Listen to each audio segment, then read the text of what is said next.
Hello YouTube.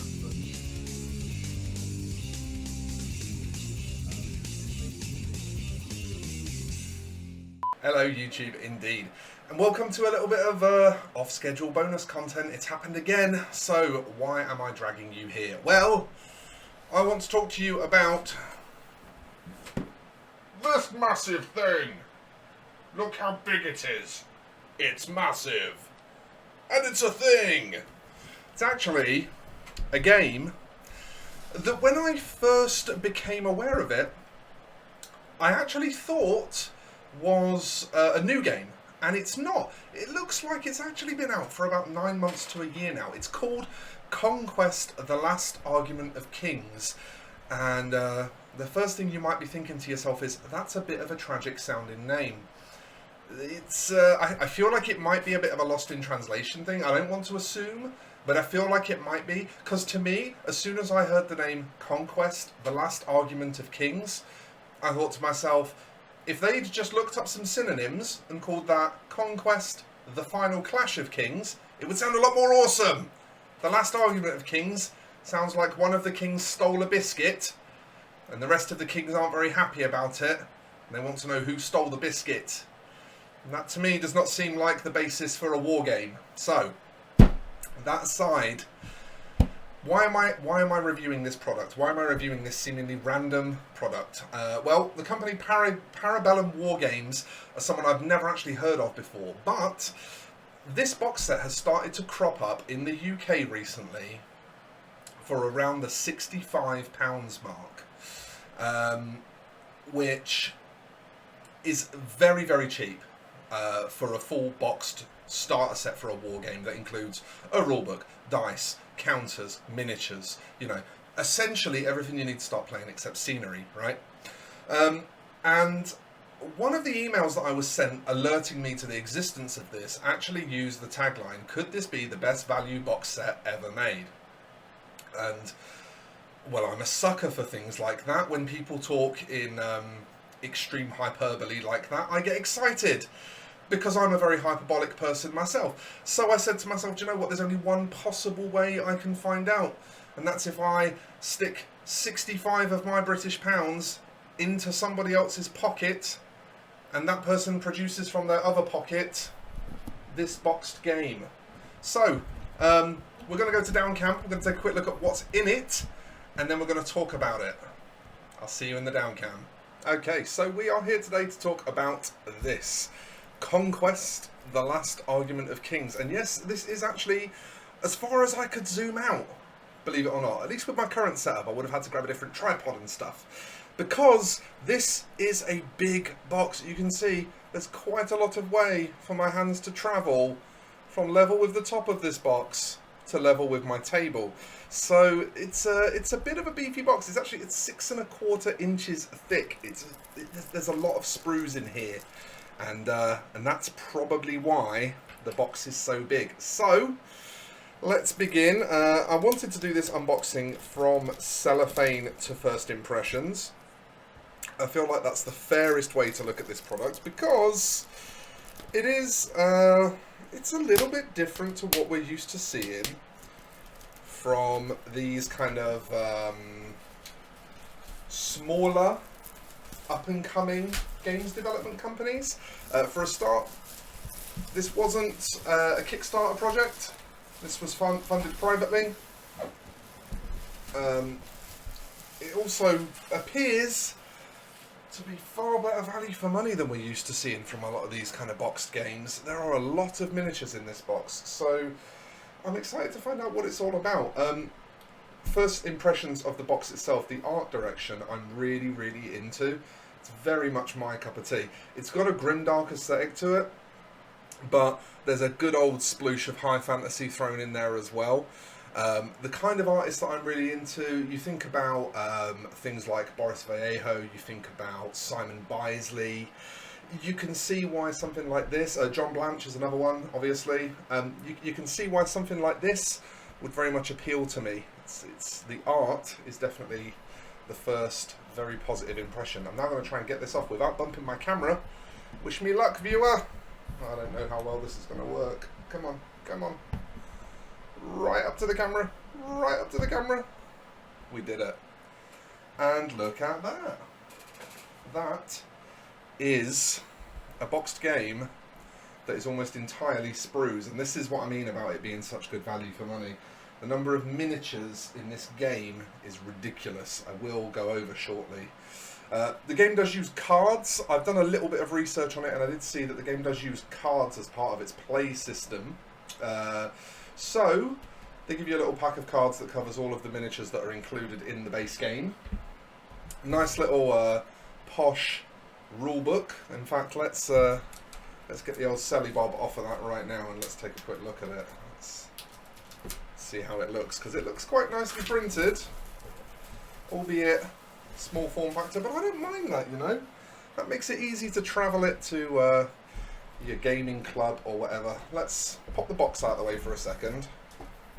Let's just take a minute. First of all, let's take a minute and look at the book. So we'll zoom in a bit more for you. And let's also just dial back, get a bit more exposure there for you so that you can see nicely what this looks like. So, first of all, a map of the world that the game is set in. The two factions that you play, the Spires, I believe, I think they actually live somewhere up here off the map, if I remember rightly. From what I saw online, and this is the 100 Kingdoms, which is the other faction that's included in the game. And then we've got a lot more of this lovely art, really, really nice kind of ink and charcoal sort of stuff. Very much my cup of tea. Nicely contented at the start, beautiful full colour renders. I'm impressed that this is all full colour pages as well. I would have expected with a relatively new game like this to maybe have a lot of black and white pages and then a colour section, but not mad at all. Nice illustrations, looks very clear on how things work with the rules. More beautiful artwork. That's a stunning picture actually, that's really, really nice. That's really lovely. The art is certainly very impressive. Let's not spend... Oh, the dwarves look good. The dwarves look really good. I looked at some of their dwarf miniatures on their website, and I'm quite into the art style of their dwarves. If I get into this game, if I enjoy playing this game, that could well be the army that I end up settling on. But there aren't many factions just yet. That's one thing to point out. I think there are 4 currently. Nords, Dwarves, Spire, and 100 Kingdoms. I think that's the Abomination. You actually get one of those in this box. I will show you that shortly. Pretty cool. Good looking rulebook. Some scenarios as well, which is nice, just like in the Warhammer and Age of Sigmar and 40k rulebooks. You get some scenarios. Yeah, this is cool. This is really cool. It does use a points system as well, much like Warhammer 40k. Yeah, nice and simple, really lovely rulebook. I like it a lot. So, this is probably the part that is of a bit more interest to you, so we'll pull the zoom out again a touch, something like that. And let's start to look at some sprues. We also get some dice, if you care. Just some 6-sided cheapo dice, they're fine. Righty. So this, I think this is the Noble Lord. That's just a bit of release agent, we're not worried about that. The detailing, I will say, the detailing is a little bit shallower than what we've become accustomed to from Games Workshop, and I think it is reasonable to compare them to Games Workshop because ultimately that's what most people watching this video are going to want to know. How do these stack up against what we're used to? So yeah, I'm not sure if this is actually the Mounted Noble or if this is just one of the Household Knights. Does it say anywhere? Does it actually... No, it doesn't appear to actually say. It has got a little skew here, but that doesn't necessarily help me. Although, made in the USA, I did not realise that their miniatures were cast in the USA. I assumed they would be having their miniatures cast in China, so that's pretty dope. That is pretty dope. Okay, so you get, in total, 3 of these Household Knights. So yeah, these are all Household Knights, because these are all the same sprue. and you can just configure in different ways. You get a couple of different head choices. There's another one there. 2 different ways of having the arm, it appears. There's a choice of having a cape or not having a cape. The scale of these is a bit bigger than what you're used to with Games Workshop as well. We'll get onto that more when we have some infantry miniatures at hand, because I think that will make more sense. But they are big miniatures. So yeah, this is 3 horses to start us off with. Three household knights. Lovely. Forgive the noise, I am just tossing these sprues in a box for the time being, just to get them out of the way. So these guys, these are called... What were these called? Brutes. Brutes, that's what they were called. This sprue here looks like it makes 2, because I'm going by the fact that there's a 3rd set of legs here. So this will make all 3. So you get 3 in the box, and this will make all 3. 5 head options. You see, 1, 2, 3, 4, 5. So that's nice. And then a bunch of different weapon configurations that I believe you can just mix and match. Again, detailing on the sprues is a little bit shallower than what we're used to with Games Workshop, but there is plenty of it. And I'm going to be honest, I'm going to say something slightly controversial. I know, shocker. As someone who has to paint every day of his life, I do not mind a miniature with a bit less sculpted detail. I quite like, as a painter, being trusted to apply detail and artistic interpretation to a miniature. And what that tends to mean is that if there's too much sculpted detail, I kind of have to just paint what's there and I can't make any decisions for myself. So for me personally, I'm not particularly put off by the fact that there's a little bit less detail. They're still very detailed miniatures, but there's just a little bit less detail, which for me looks like is going to allow me to play around a bit more. So I'm down with that. Okay, let's carry on. So this is the characters and objective markers sprue. So again, this is pretty rad. You get a mounted noble here. So you see he's got a bit of a bigger cape. There's a shield for him, the tail for his horse. 2 parts of his horse there. That's his lance arm. And his helmet's pretty cool as well. What they've done here is they've sculpted a little face here. In fact, let's come right in on that for you. We are going to have to refocus a moment. There we go. Back it up, back it up, back it up, back it up. So there you have it. They've sculpted a little face for him. And then on his helmet here, let's just make sure we're in shot. There we go. On his helmet there, there's a little peeky hole where you can see that face through, and there's a visor. I think that's really neat. Like, you're not really going to see it, but as a painter, you just get to know it's there. And that's quite nice. I quite like that idea. Just being allowed to know it's there. So that's pretty dope. I'm into that. These objective markers as well are really, really sweet. There's like this little fetus thing here laying in a pool of sludgy stuff. And then there's like one of these spires guys kind of breaking out of some sort of egg sacky kind of material. And you've got this banner here, which I believe there's a banner pole for as well. I'm not sure where that is, but I think there is a banner pole for that as well. And then these little 3 swords stuck in the ground together, which is kind of dope. The objective markers are pretty sweet. 3 of them are spire themed. I just realised I wasn't zoomed back out again there. I'm very, very sorry. So I was just talking about these and this. So yes, 3 spire themed ones, 3 100 Kingdoms themed ones. Very cool. This is the Ferromancer, which is a character for the spires. He's like a wizard who controls pheromones and thus can buff spires units, because they're all kind of insecty sort of constructy kind of things. It's a pretty cool bit of fluff. I'm quite into it. So yes, that's the character for the 100 Kingdoms. That's the character miniature for the spires, and then those are objective markers. Then we're going to get on to, this is the one that, according to all the YouTube videos that I've seen and all the bits and bobs that I've managed to gather, this is the one that's been breaking people. This is the Abomination from the Spire army, and it is a huge creature. I'm talking bigger than a Redemptor Dreadnought when it's fully made. Okay, that torso there, to give you an idea of its scale, there's a Rabute Guilliman. An entire Rabute Guilliman is about the same height as the torso of this monster. That's before you've got onto its thorax and its legs as well. It is like Titan-sized. It's massive. So that doesn't just come on that one sprue.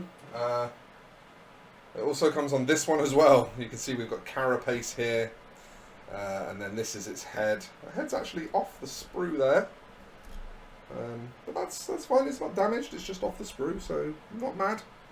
That's not a problem. Lots of different hand options. Warning: this one miniature, and this doesn't seem to extend to the rest of the set. It seems to extend to this one miniature only. But it's all ball and socket joints, which means that there is no way to lock its pose in while it's gluing.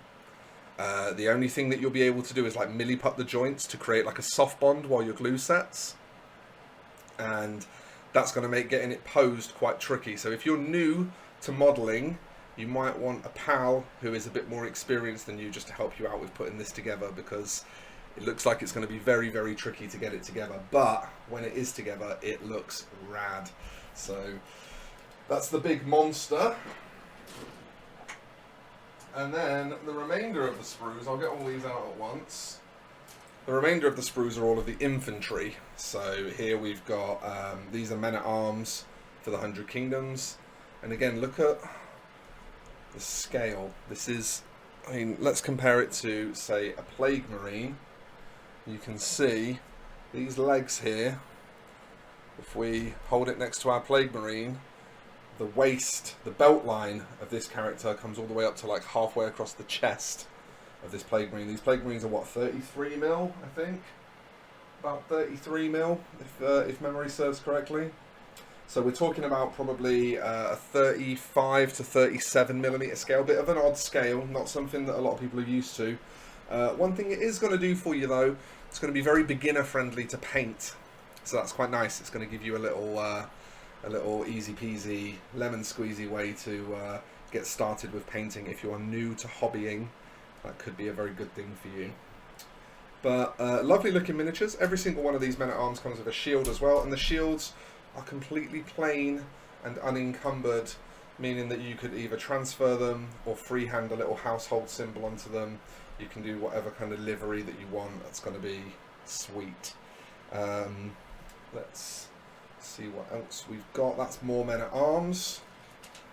These are the Spire. This looks like the Force-grown clones, which, oh, there goes all the sprues. So the Force-grown clones, that's very hard to say, are, these are like your main rank and file kind of crappy disposable foot soldier. They're pretty shit on their own, and then the Ferromancer can buff them to make them a bit better, but you do get quite a few of them. I think you get 24 of these if I remember rightly.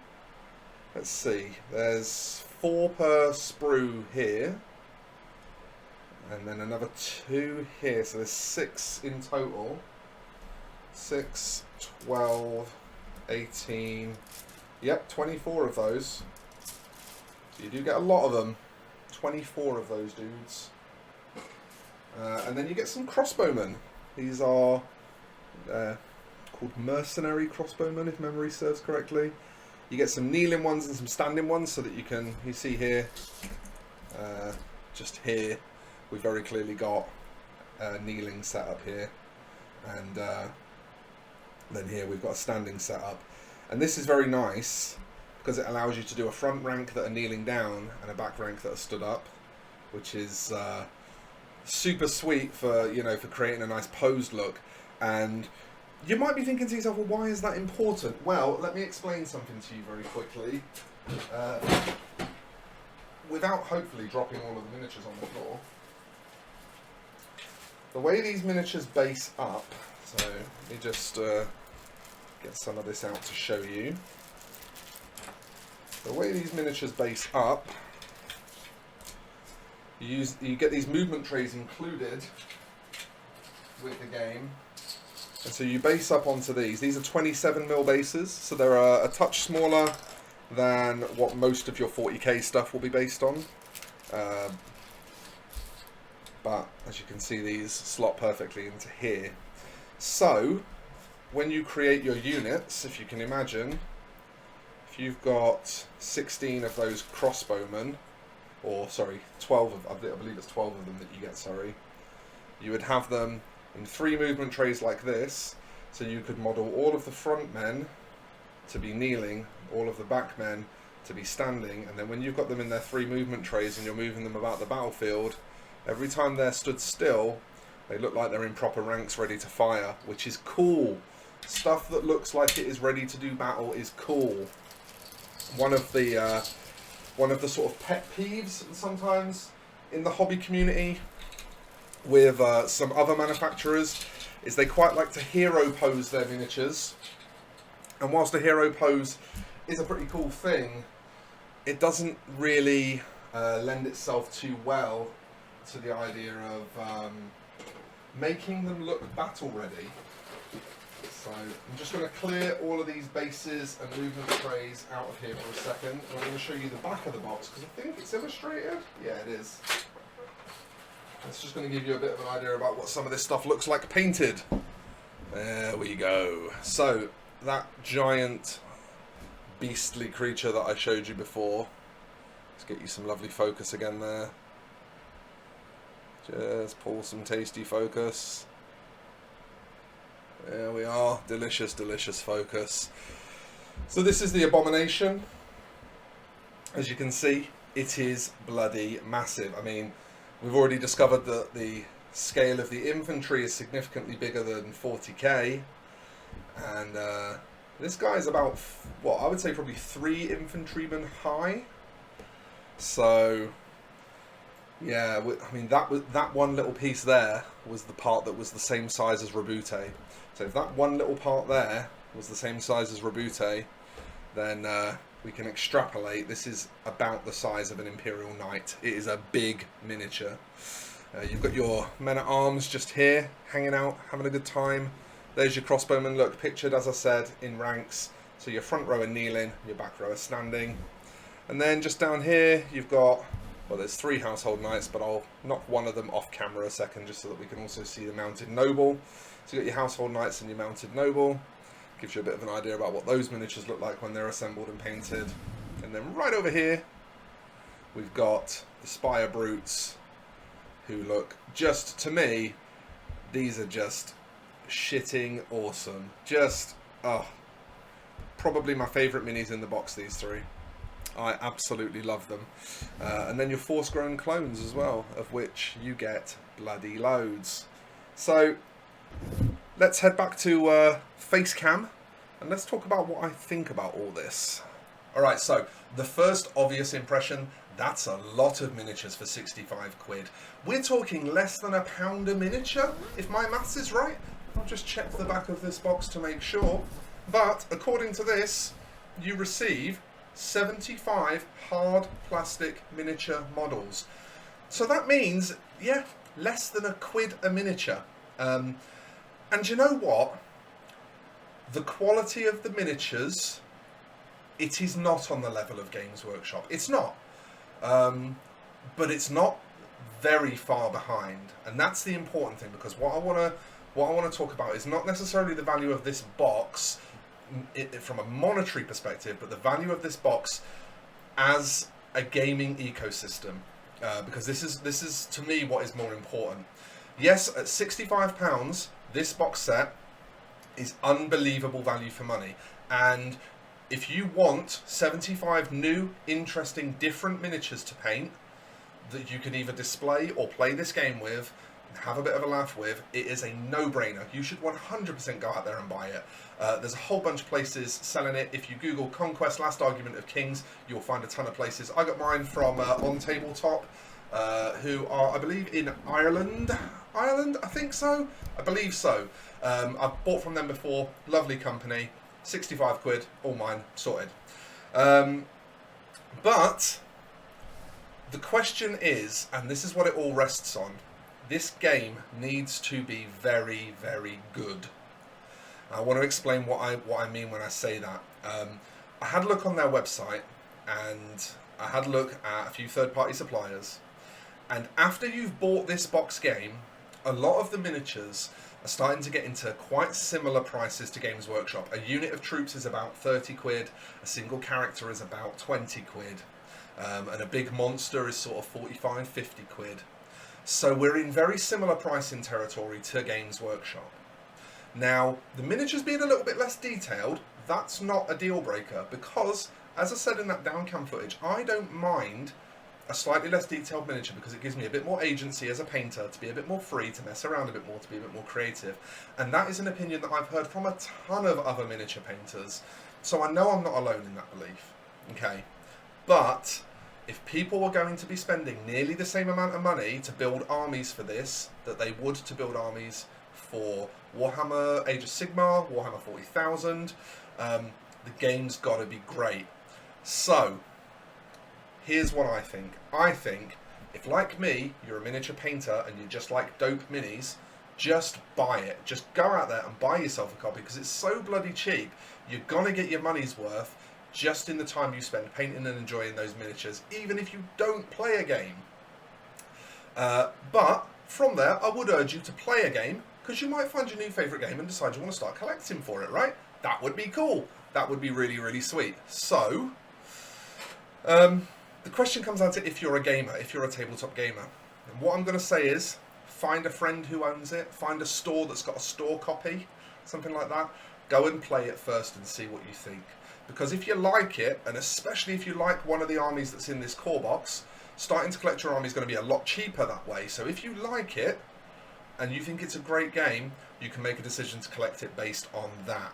I can't speak for that because I've not played it yet. It literally came in the post today.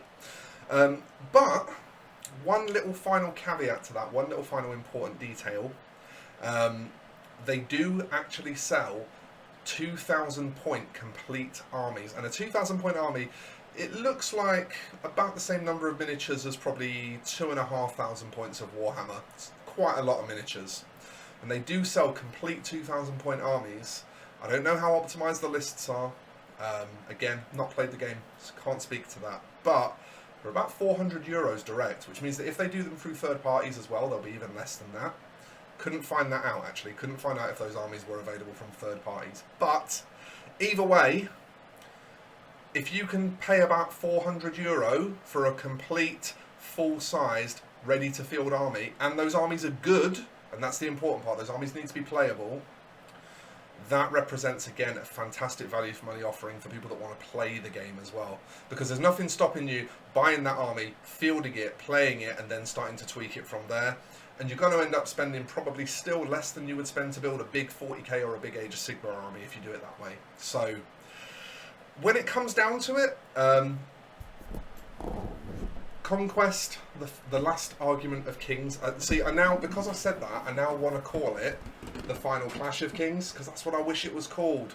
I wish it was called Conquest, the Final Clash of Kings. But when all's said and done, fantastic value prospect if you're a miniature painter, if you're a collector, if you're a displayer. The fact that they're a slightly different and larger scale means that they'll make wicked display pieces. If you're a gamer, you're going to have to check it out and evaluate it as a game. But one thing I will say, I'm very excited to start painting it. I'm very, very excited to see how it plays. I can't wait to get my hands on those knights especially, and the Spire Brutes. They look like fantastic miniatures. So, thank you for sitting and listening to me ramble about this game for a short while. If it's something that you've been interested in or that you've had your eye on, I hope that I've helped you maybe make some decisions or whatever. I will be back very, very soon with more painting tutorials. So until then, bye-bye for now, and I'll see you in the next one.